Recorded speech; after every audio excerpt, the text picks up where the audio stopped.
Well, welcome aboard on this 420, and I've got the appropriate shirt for 420. It just happened to work out that way. Tim's just here, thank God. It's the A-Game on Acampora, live on the Jersey Shore from a shared universe. This gentleman, I consider a friend. Can't believe it. Almost 20 years. 20 years. Yeah, I thought Almost about that 20 today. years. Yeah. It's crazy. But where we start, here's the best way that I can describe my guest, because basically his humble beginnings included an arc on All My Children as Colton.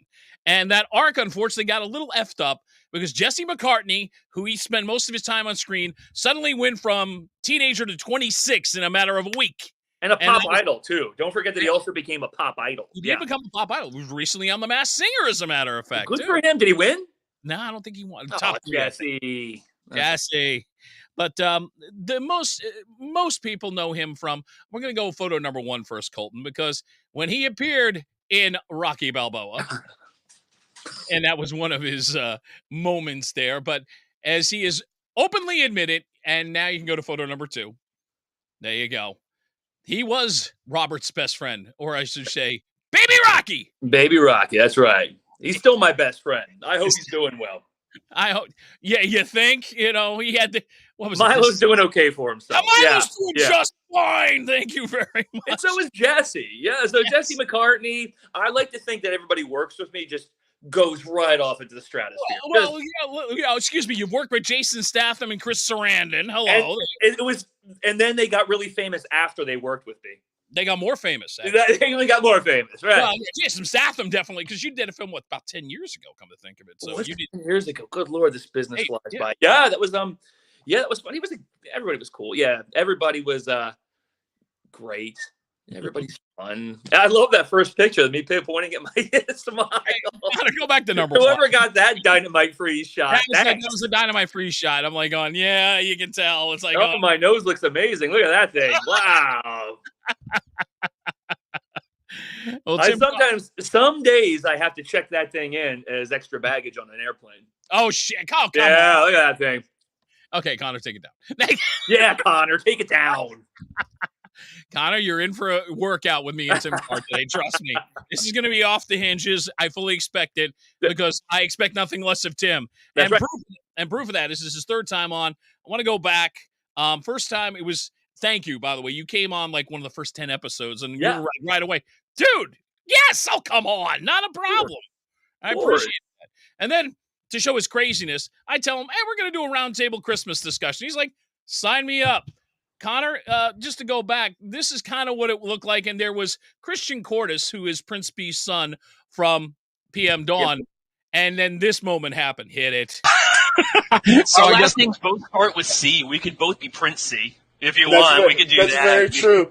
That's very, very true. And there is a side of my family that is Cars. So it's we have a cousin, Gregory Carr, who's performing in PM Dawn at the moment. So I thought you were going to say I was your cousin and just going to blow my mind.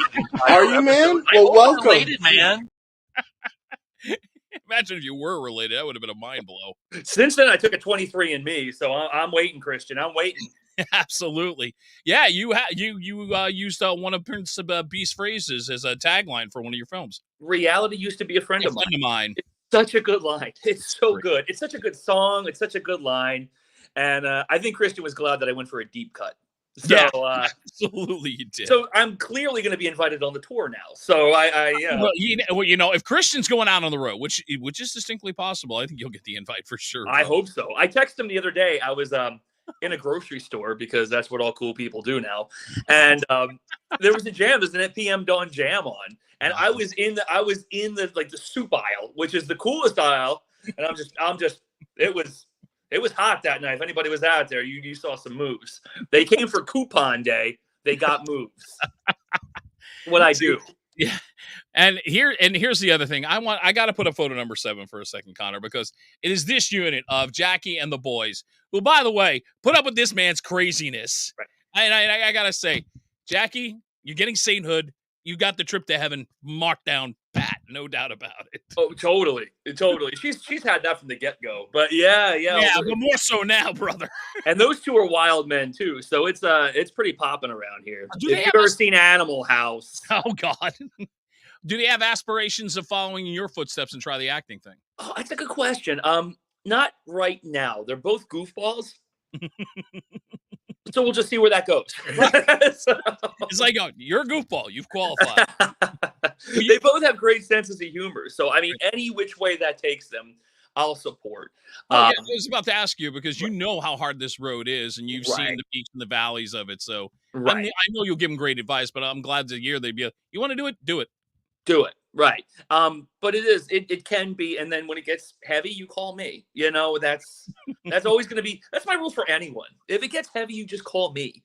And so I would encourage it if they wanted to.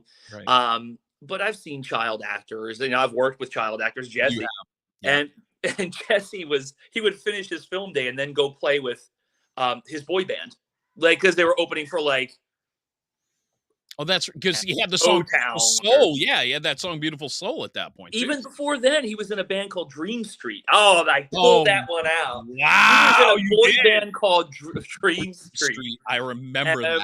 I don't know any of their songs, but he's like, hey, I'm opening for O-Town tomorrow. I'm like, cool, good. Have at it, man. Well, you weren't day though. Tim, this proves that you were not into this whole 90s, let's say bubblegum pop at that point. I don't mind it. I don't mind. I'll hear a song sometimes, and I'll be like, okay, all right, I'm in. Like LFO, and recently there's been some tragedy with LFO. Yeah. I heard "Girl on TV" the other day. I'm like, I'm in. This is a good song. There you go. That was a good song. I was grooving a little bit to it. So. This is what happens when Tim and I start a conversation. There is boy band deep cuts.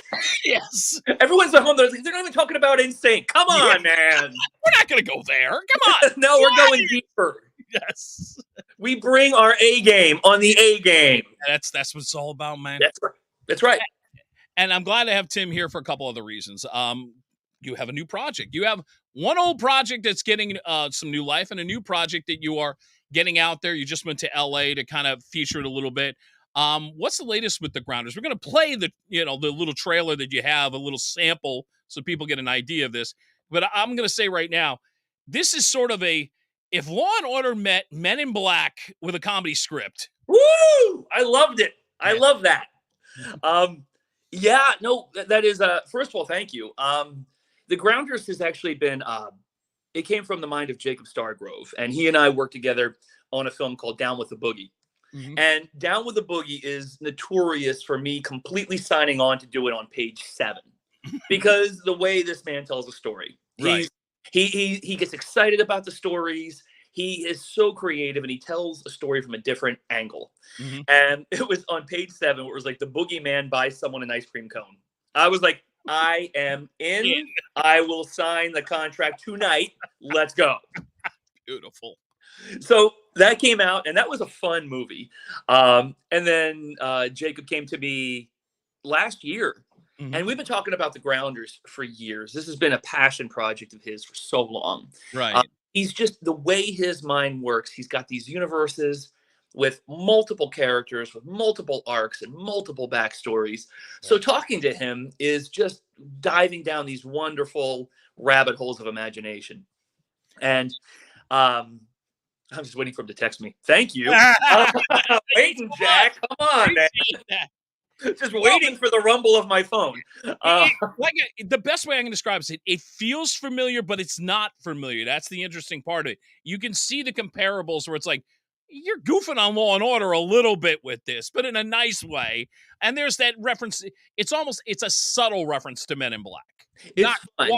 And it was, so far the reactions in live audiences have been similar to that of like a rowdy rock concert. That's good. And it's really what I want to see. And I love to be around these beautiful people who are losing their minds over this. Yeah. Like the jokes are hitting so hard. People are jumping out of their seats.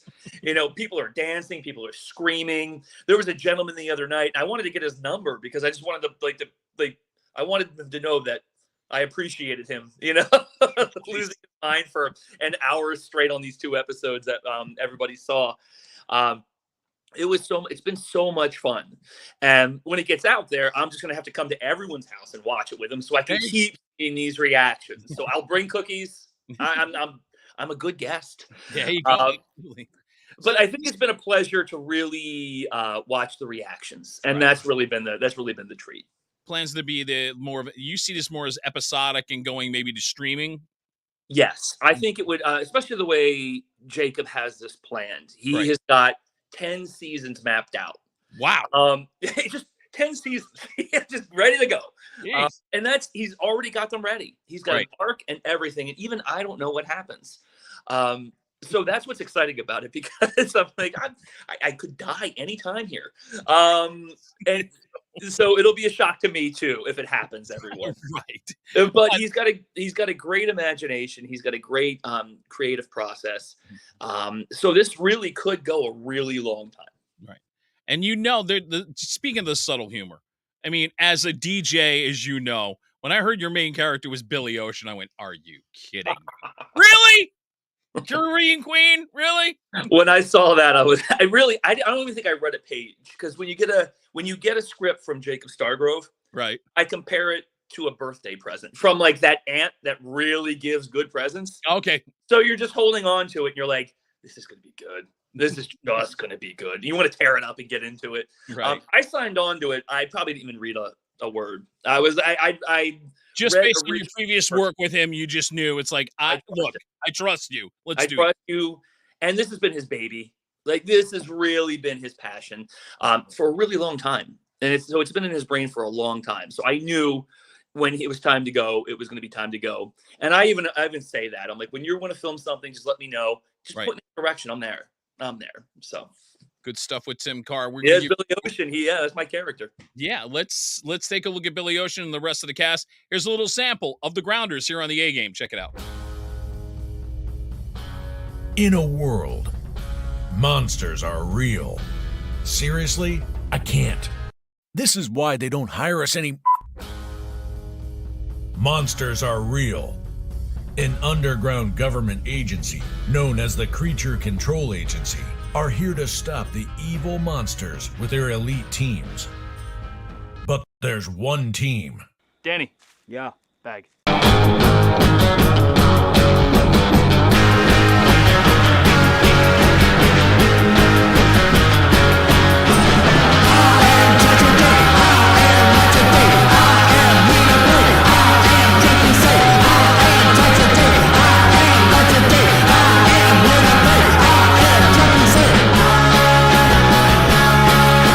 Was there an email address? goodoneshorse17@fmail.com. Oh, so your daughter wrote the email.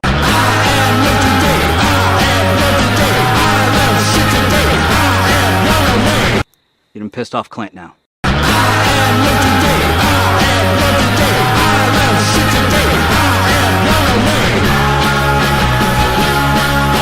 As soon as we cut that asshole's head off, we're gonna go have a donut and we're gonna have a coffee like Netton.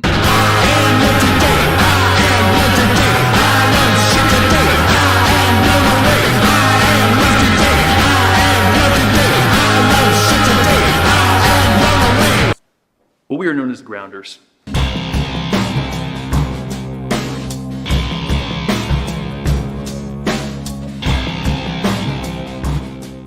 Do you have donuts? Do you have donuts? Do you have donuts? The Grounders.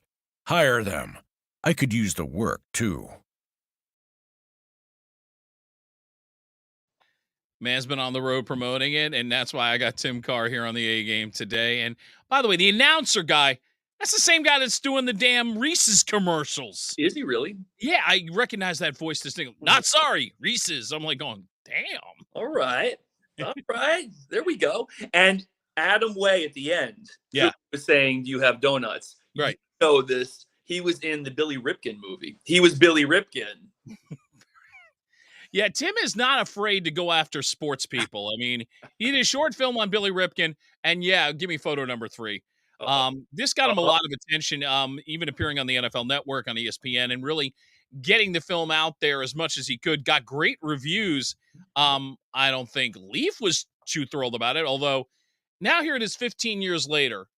And I got to ask this, Connor, you can take it off now. Knowing that he's now a reporter and doing well on ESPN, he's cleaned up his life. There would be more of an interest, I think, in the film now than there was even 15 years ago. Would you reapproach that if you could get all the planets to align? I think so. There is going to be a very interesting arc in there. That was movie already had. We did that movie because it did have interesting plot points. Absolutely. But Ryan Leaf for the last 10 years has gotten very interesting plot points. Yes. Which included, I mean, he's very open about this. His recovery, he was in jail. It would be a really interesting progression. I would have to put muscles back on. Yeah, I was about to say. I mean, how much? Seriously, you gained what, about 20, 25 pounds? Oh, easily. Yeah. It was. I really. It was like almost like Rocky 3 training. It wasn't like I was in like the dingy gyms, like pumping the iron. I was throwing a football a lot. I didn't know how to play football before that. I broke a rib during that because I was doing this whole I'm going to do my own stunts Tom Cruise thing. And but I'm not Tom Cruise. Right. So I broke a rib. But wait a minute though. Low budget indie films. We don't have a stunt budget. Ryan, Tim, you're gonna have to go out there. Throw the ball. Gotta throw the ball. Yeah. And actually who showed me a couple of moves there? Joe Flacco, Super Bowl champion. Oh, yes. Who the Jets have had for the last few years. Yes. And he would come up to me and he'd be like, hey, your feet are terrible. I'm like, oh, because I've played football before. Well, it kind of makes sense. I mean, you're still down in Delaware. And, of course, Joe is a legend, having played at the University of Delaware and getting him a national championship. Right. Winning a Super Bowl ring, too. He's got exactly, for the Baltimore Ravens. Yeah, he's done great for himself. I'm proud of him. Absolutely. Also, South Jersey guy. There you go. Yes, he is a South Jersey guy. We're proud of him. That's right. I know he's probably going to retire soon, but look, good career. No doubt about it. Still getting paid. Let him have it. Yeah. I'm proud of him.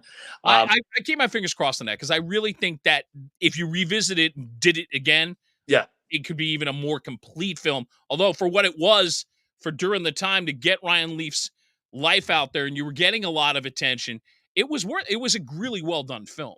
Thank you. And well, he and I had a conversation and I actually had it on film. Yes. Where, I was like, hey, let's do a movie together. And then you hear him go, I'm not in the movie business. So it was good. It was a kinship. And a lot of the reason why Leaf was such an interesting project is because he and I were about the same age. Right. And he had all these gifts. Yes. These physical gifts. Oh, yeah. And you kind of think, and then I think about what I might have been in that situation. And that's what kind of triggered that idea of doing that. Right. I think he might almost be like 7 days or a week older than me. That's really, it's that close. Yeah. So I started to think about the parallels in our lives and maybe what I would have done if I was that age and I had the world at my fingertips, So it was an interesting, compelling story, not so much about football as it was kind of a human story. Like what would we all do if we had the keys to the kingdom in these pivotal points in our lives? Right. Absolutely. Right. Tim Carr is here on the A Game. One more thing I'm going to do before I throw the twist out here. There is a film that you are one of the producers on that is finally seeing more of the light of day, which I'm very happy to hear about. Amazon Prime just released this a couple of weeks ago. Give me photo number 8, Connor. The film is a documentary film called Film Hawk. It is about the life of independent filmmaker Bob Hawke. Now, you may not know Bob Hawke by name, but very influential people like a Kevin Smith, who, by the way, in the film gets even emotional talking about this man. So it shows you the influence that he's had on Kevin Smith. Also had influence on Edward Burns, who talked openly on the film, Ben Affleck, Joseph Gordon-Levitt, and my good friend Brian O'Halloran from all 3 Clerks franchise movies. So impressive people you got to come in there and talk about this guy. And it makes for a fascinating film, which I'm glad more people will now get the chance to see. I'm excited about that. And all that credit goes to J.J. Garvine and Ty Parquet. They were the directors of the film, and they are just both such not only just good friends, who you know as well. Yeah, I know JJ. We'll get into that shortly. Right here. These guys, I mean, they worked tirelessly on this for years and years and years.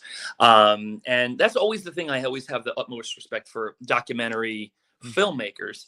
You know, with films, you know, okay, today we're going to shoot scene 1. Next day we're going to shoot scene 2, scene 3. Documentaries, you're kind of married to the topic for years. And JJ and Ty did exactly that. They did the work. They knew what the assignment was. The film played Sundance. It came out on DVD and streaming a week ago. Played Smodcastle and Red Bank, and then Bob Hawke had a birthday. So all that happened in like a week. Yeah. And actually, right now, JJ and Ty are both working on other projects I'm probably not allowed to talk about, but I've seen some of their work, and it's gorgeous. It's a beautiful follow-up to this coming up. But no, it was such a cool thing to talk about Bob and his story, because it really does cover a lot of ground. And he's a great guy. And I think he just turned, I want to say 85, but I might have that number wrong. Well, I'll tell you, it's a fascinating piece. You're going to recognize the people who are talking about Bob. So especially if you're a Kevin Smith fan, this is definitely the film you want to check out. Now available on Amazon Prime, so check it out at your leisure. JJ Garvine, who we just mentioned. Now, the interesting story with Tim and I'm going to go back a little bit. I'm on 93.7 WSTW. I'm doing the night show there. I've been there a few years. Now, I didn't know Tim coming into this game. So all of a sudden, I get this thing from my coworker, Mike Rossi, who says, listen, there's going to be these couple of guys that are coming in and got this little film called 13th Grade, and they want to come in and promote it. And I'm like, yeah, sure. You know, they know my show is pretty much an open rant, and wherever it goes, it goes. I'm like going, big mistake on my part, first off, but let me just put it this way. Tim and JJ came in. Within about 20 minutes, we acted like we had known each other for about 10 years, which was great. But I'd say what should have been about a 5-10 minute segment turned them staying there for almost an hour, co-hosting Delaware Valley's Most Wanted, which was our 5 most requested songs of the day. And at one point, I remember saying, I've lost control of my own damn show. We moved in with you afterwards. Pretty much. Hey, look, and then right away, you're like, oh, get Jervis on the phone, referring to Jervis Peterson from Survivor, who was in this movie, first film for him. And it all kind of just became this incredible, crazy hour that if you were in Delaware, you're probably going, what the hell is just going on here? But even Delaware, they could use the excitement. Can't get a sandwich after 7 o'clock in Delaware. They were fine. Oh, ouch. But this sets up my next move here, since Tim kind of took over my show once before. And if I have photo number 5 for 1 second, and I do believe Tim does have this dream. Yes, we are referring to 13th Grade with this little arc here, that he wants to be a host of some sort. I could be wrong. Now you can take the phone off, Connor. I'm going to flip it. And this was Tim's idea all along. And I said, if anybody's going to do this, why not you, brother? All right, so here's what's going to happen. We're going to replay the intro. Tim becomes the host. I'm about to get interviewed. Thank God I got Jameson's at the ready. With that in mind, we flipped the script. The A Game, hosted by Tim Carr, begins now.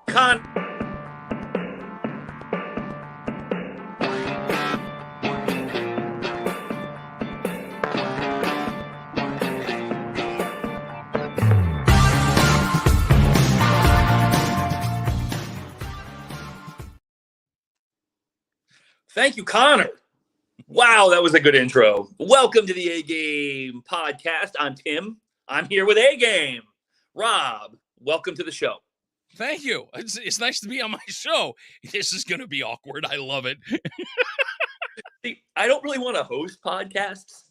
I just want to go on podcasts and be like, you know what? Somebody needs to ask you questions. Let's do that. So I'm going to. And here we go. Be ready. Like I said, I'm reliving 20 years ago of my life or someone around there. This is great. Go for it. I am your willing guest. This time security's not going to throw me out of W. No, I don't think so. No, security's not here. Ming is somewhere in Alabama. I think you're fine. He's texting me right now. I hate you, Tim. So, right, Rob, the first thing I want to ask you, sure.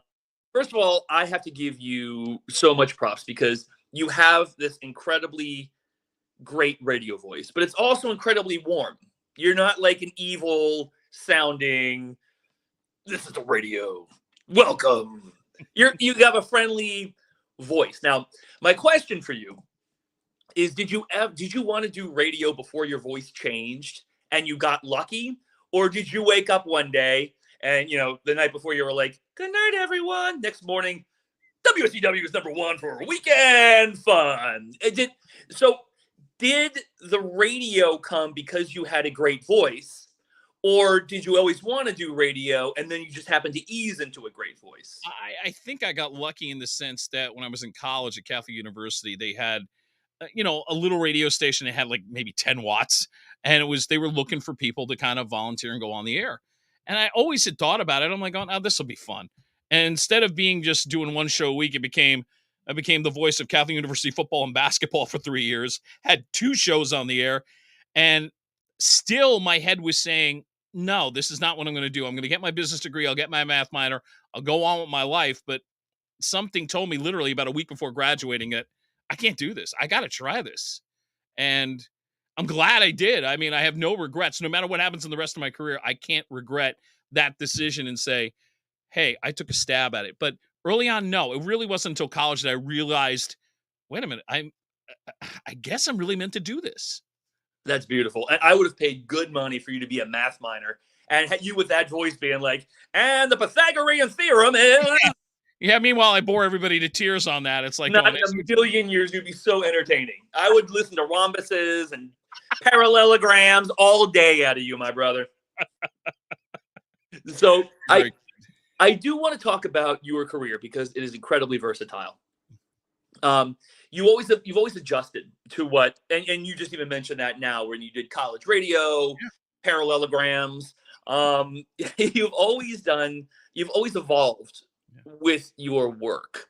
You've always adjusted to morning radio, which takes one set of skills. Yeah. You've done Drive at 5 radio, which you have to say like that, or what are we even doing here if we can't say Drive at 5 like that? It's true. Which is an entirely different approach. Yeah. And then in between, you've always adjusted to middays to provide the best version of yourself. Even now, with what everyone's watching right now, is a podcast. Yeah. So what is it within you that keeps you pushing the boundaries rather than probably so many of your contemporaries that would have success in radio and on that level who might not be working like you are? You've always pushed yourself to go to the next level. What is that? What is behind that drive at 5? I think for me, it was early on that I said, if I'm going to do this, I'm going to try to get as far as I can get. And I still wrestle with that today because I've had moments where it's like I was knocking on the door of something bigger and it didn't happen. And instead of deflating me, which it kind of does, but it also lights the fire to say, no, I still have that. It's why I do this podcast. That's why I do weekends for 95.9 The Rat here on the Jersey Shore. And the adjustment factor, it was told to me a long time ago, as I started out at an alternative rock station, then eventually went to top 40. And it was because my old boss, Rich Robinson, told me, look, with your voice, make some money, do the format, don't worry about what you're playing. And the thing about it is you're going to wind up liking most of the stuff you're going to play anyhow. It's like we were talking about earlier about LFO and some of those bands. Maybe not my forte, quote unquote. But you learn to go, yeah, Timberlake's a hell of an artist. He's a hell of a talent. And you get to like the music as you go along. And by the time I hit STW, it was literally coming off of a failed attempt at programming, knowing a bunch of the guys in the building. And I wound up in Delaware. The joke was, I'll be here 6 months. I'll get my next job. It turned into 10 years because they took good care of me. And it was a wild ride down there. But it was also, like you said, you make the adjustments, going from a wild night show to a little tamer afternoon show, but kind of saying, keep that energy and keep who you are, be the focus, and just try to be the best version of yourself as you can. I think that's going to inspire a lot of people out there. And that doesn't just cut to what we're doing with, things like that. It could be any version of yourself. Right. That's like, okay, adjust, evolve, keep going, keep pushing. And I think your story is incredibly inspiring. That's why one of the reasons why one of the 14 reasons why I wanted to take over your show tonight. But what you mentioned was something earlier, and it's a perfect segue. It's like you're setting me up for these. I love it. There is a school of philosophy in the radio world, and I guess maybe to an extent any curating type of role, that it equates to bartending. That whether you like it or not, you just have to serve it. And It's so true. that said, I'm going to ask, is there a musical format that you, I'm not going to ask any of the ones you do not enjoy serving because I feel like that might limit you. All right. So what would be a format that you enjoy serving up? When you see it on the screen, when the programming manager sees it coming up, you kind of get excited about being like, I look forward to hearing that or sharing that. It's interesting because I think musically I lean more toward the alternative side, formatically because of what I've done in Top 40 radio and being blessed enough to have program directors that basically said, here, just do it. And if you cross the line, we'll let you know. And I've been lucky, been real lucky to have that. And now being on a pure rock station, this is really the first time I've done classic rock, but doing a pure rock station where it's a little more aggressive, but it's also in a weird way, I'm like, oh, it's kind of liberating because it's that feeling of, yeah, I can pretty much say just about anything so long as I do it quickly, I do it precisely, and keep it moving. And I think my boss knows, yeah, I can do that. Not a problem. And again, that just shows your evolution and how you keep pushing yourself to next levels. And you're right. You do have to adjust, though. When you do a morning show, there is a little bit more content. There's a little more freedom to talk. And you are hyper-focused on what you're doing. When you're going back to doing another shift, you're not going to have as much time. So you really do have to be on top of what you're doing and kind of saying, okay, you got about 20, 30 minutes on this break. Make it count. Make it good and make it something that maybe the listener will go, oh, I didn't know that, or like made them laugh. That's great. That's phenomenal. What is a band that you love that anytime you see it pop up on the screen, you're like, oh, I'm about to have a good 5 minutes here? I think when I'm at the Rat these days, it's like there's some new music. I mean, I'm Wolfgang Van Halen. What he's doing at Mammoth WVH is some really good stuff, good stuff. And I'm a Van Halen fan at heart. But I mean, you know, to me, my 90s were really molded by bands like the Smithereens and New Order and the Cure. That really became sort of the packaging of my 90s, and then discovering Squeeze and bands like that. And then going to 2K, it was a different kind of, all right, now I'm in the top 40 world, but I'm discovering bands that I don't think I would have discovered otherwise. I mean, I probably wouldn't have paid attention to Timberlake, but I'll be the first to say, the man's a genius. He really is a pop genius. So I think I get excited when it's something like you, when you go to the store and you hear something you haven't heard in a while and you don't expect it, and you go, that's me. That's cool. And I'm old. Oh, God. So true. And lately, I've been anytime like a 30th anniversary of something coming out, that always gives me pause. I'm like, oh, I had that. I remember buying it came out. Well, I think the one thing we've been doing at the Rat lately is we were talking about Linkin Park coming out with their 20th anniversary of their last album. And the song that never made the album is probably one of the best songs they've ever done. And you start to wonder, why didn't this get released 20 years ago? I mean, It's great to hear Chester Bennington's voice again. It's unfortunate we're never going to hear any new stuff from him ever again. So on that level, I understand the 20th anniversary. I understand why you do it. Some of them I really don't. But I think in this case, that's a great exception to the rule where you sit there and go, but he's gone. The band is not the same. You have a chance to release some material that's never been released with Chester singing. Do it. Absolutely. And it made total sense. Right. And, especially with the artists that we're not going to hear anything else new. So it's always nice when somebody can go into the vault and bring something out. Absolutely. Bob mentioned a great band called the Smithereens, which I was obsessed with as a teen. And if anyone out there is looking for a song, try Blood and Roses. And if you like that one, just keep going. And let us know. We really want to know how you like them. So many thanks to Jimmy Babjack for being one of my first guests on this. And recently Marshall Crenshaw within the last year, who's been singing with the Smithereens. So it's, that was a thrill. And I wasn't sure if Marshall was going to warm up to me, but I think about 10 minutes in, it really started to get going because it was just one of those, here's two guys really just talking music. And Jimmy's sort of the same way. Jimmy's just a music guy. He's just, it's all up here. They were all fantastic musicians, but they're all music fans too. Right. And a lot of people don't realize Dennis Deacon had been doing a radio show up in North Jersey on college radio for like over 10 years. So they're all just music fans. They really are. That you got one of the Smithereens doing we should do a pod with Jimmy where it's basically me just asking all these amazing questions. You never know. Incredible. I think I could set that up with Jimmy. I want to put a little weighted blanket on. This is going to go for a while, man. I'm excited to be on the next one, which is going to be your lowest rated show of all time. great. Everyone's like, good look, God, Jay, don't you the shut 2 times you've been on, we've had viewers, so I'm not complaining, my friend. Wait till the 2.5 hour Smithereens episode comes up. Well, it'll work. It would work. So I know something about you because I do have a thing where I remember everything. One of a band I really love and records I really love are the Lemonheads. Yeah. And there's a band. Some of these albums, they just feel so good even now, just to play or when you're driving around on a day like today on the East Coast. Mm-hmm. And it's just pop candy in your ear. I love it. And their frontman is Evan Dando, who, by the way, on this tour, I'm hearing a million crazy stories. So I'm almost intrigued because he's playing in Philly on my birthday. I'm like, oh, wow. Maybe. So, I mean, there's stories about him partying in Australia.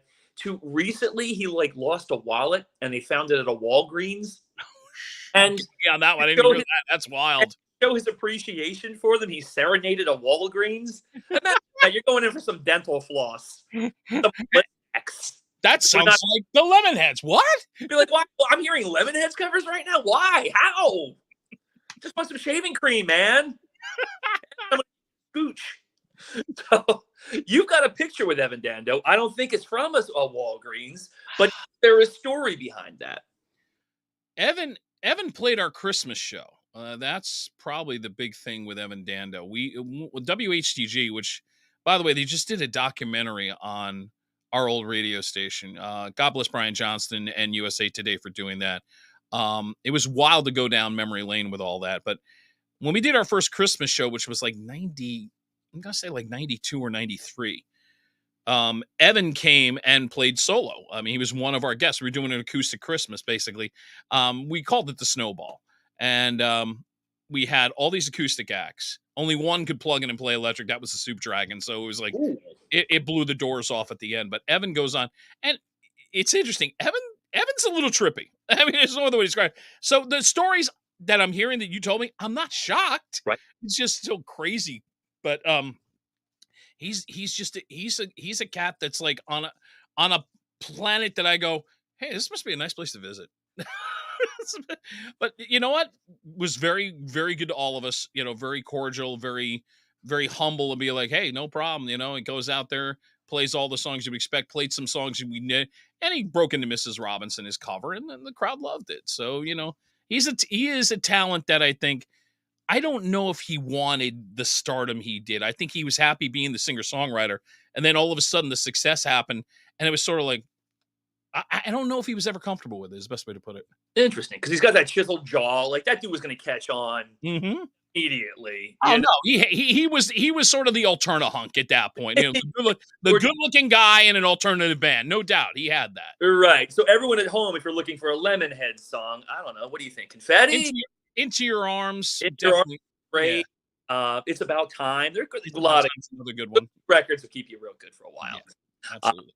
So you've made an amazing career putting others on platforms like this one. Now it's your turn because you have 15 jobs, full-time radio personality, podcaster, very proud New Jerseyan. Yeah. How can we all help you?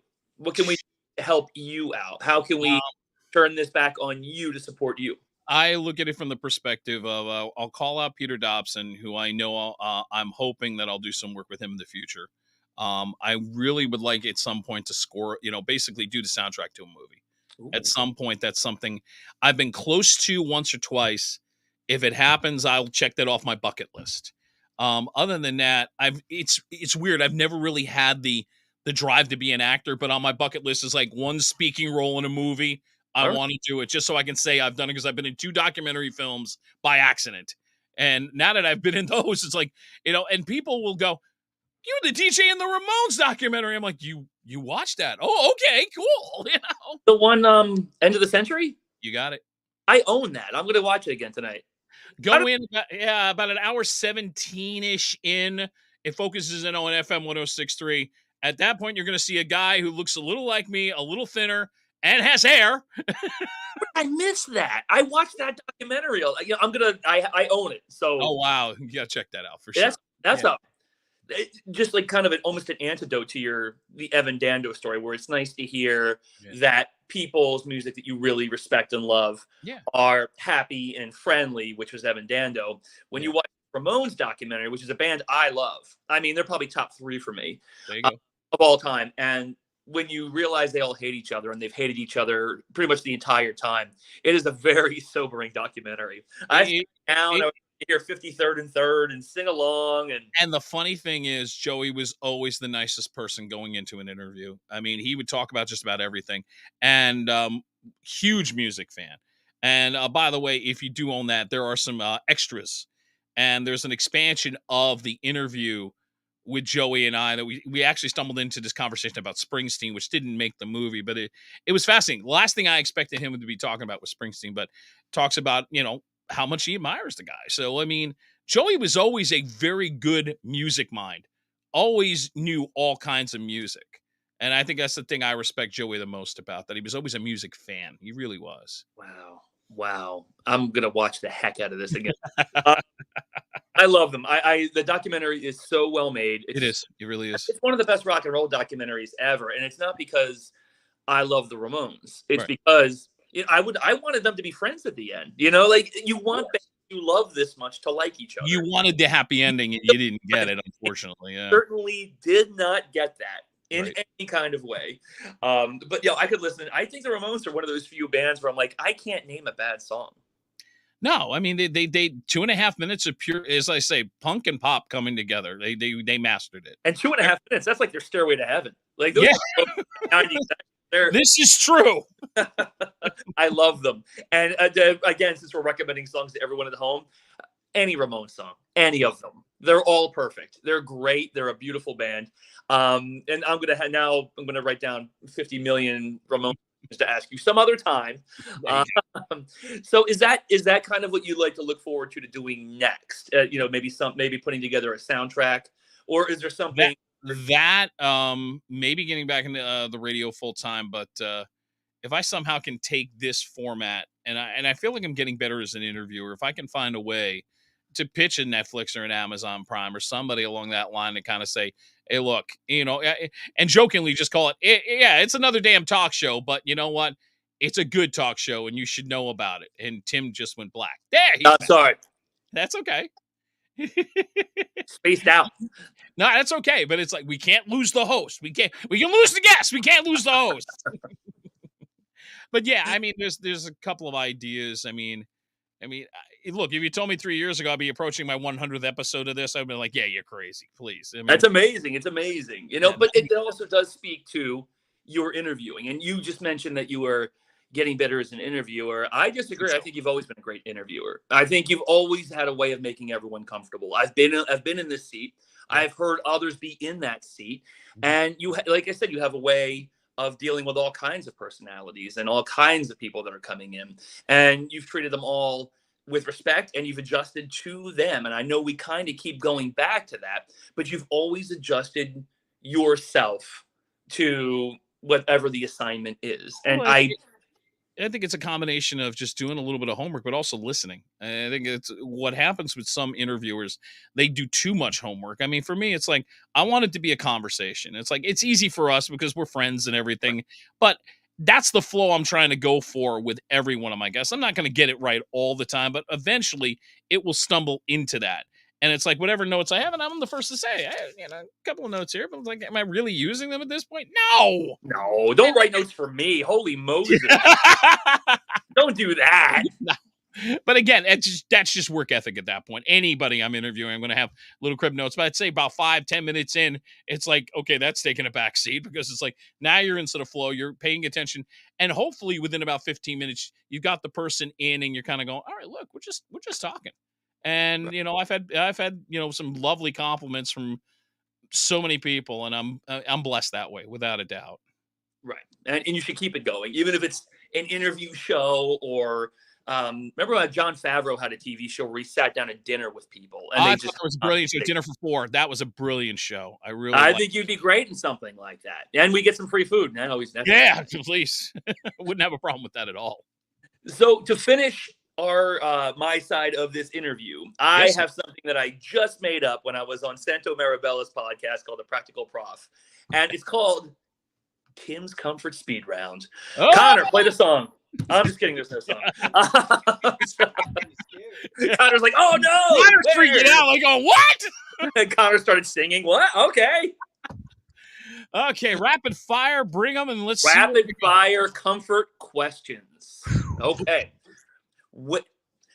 You're cuddling in for the night. You're exhausted. You've got the weighted blanket on. The TV's on. You're about to nod off to sleep. But something stops you because something so great is on television that you have to stay up and watch every waking second of it. What is it? I don't know why I still, anytime Caddyshack is on cable, I've got to watch the damn thing. I know every damn line and I still have to watch it. I won't even say it's a guilty pleasure. It's just one of those, look, it's one of the funniest movies ever made. It doesn't show up that often, but when it does, it's like going, click, I've got to put that on. I must see it.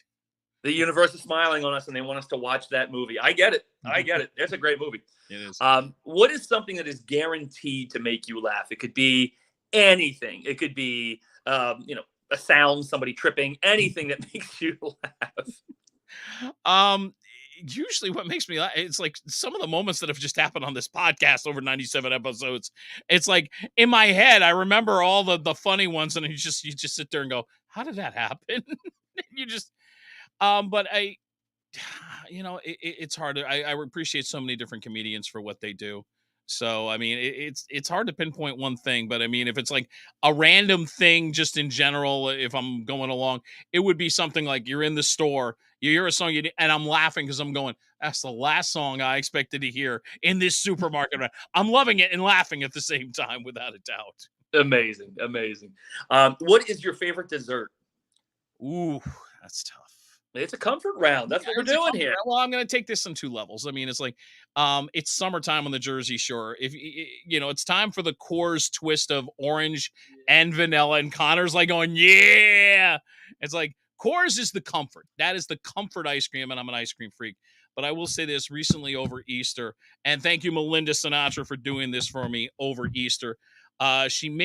She found out I love bread pudding. She decides to make me a bread pudding and soaks the raisins in this. I got to get it right. It was salted caramel liquor, and it seeped into the bread pudding and with a vanilla icing. I'm sitting here going, yeah, I gained 5 pounds, but damn, it was worth it.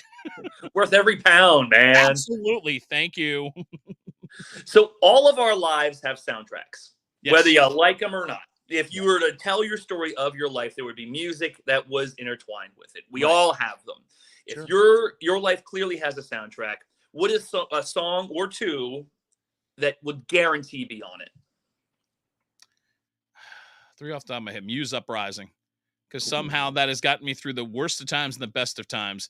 They will not force us. We will be victorious. Somehow I really get into that lyric and it really makes sense to me. So that would be on there. Oh, wow. Yeah, that's a really good question. That's why I make the Big Bucks podcast. Yeah, there you go, baby. Yeah, soundtrack on my life, and it is interesting because I could take it on a bunch of different levels. I mean, when I've been sad, through probably the worst part of my life, I remember Fiona Apple's Paper Bag coming out, and somehow that got me through, because it's like you're going through this nasty part of your life where it's like you think you love this person and it turns out later on you didn't. And the lyric goes, hunger hurts but starving worse when it costs too much to love. And you start to realize it was costing you too much of yourself to really have that relationship back in the day so many years ago. So that song would be a pivotal part of it on that level to try to get me through that part of my life for sure. And if I had to pick a third one, only because of my father's influence, Wish You Were Here by Pink Floyd, because it's always a reminder of my dad. Good one. Yeah. That goes to another question, which is not on the list. Sure. When you're sad, do you listen to sad? You do listen to sad music. Yeah, I do. I absolutely do. I gravitate toward that completely. You're not the only one. It was just really more of a question, because I think when I'm down, it's like Bob. I gotta go Bob Marley. I'm like, I need to hear some Three Little Birds. Nothing wrong with my head right. But I mean, it's interesting. I'd rather listen to Bob just in a sense, because it does perk me up. Right. That man always has had a way of perking me up because you know the story of Bob Marley, and you go, dude, how can you not respect him for everything he's done? Oh, yeah. I try to do them every morning. I try to listen every morning to some Bob when I get the coffee going, get the dog walked, and the little Bob Marley. That's kind of how my every day starts for me. So. So you might have already answered this one, so you can use a different answer because I'm not creative enough to think of another question. What movie or TV show puts you in a great mood every time?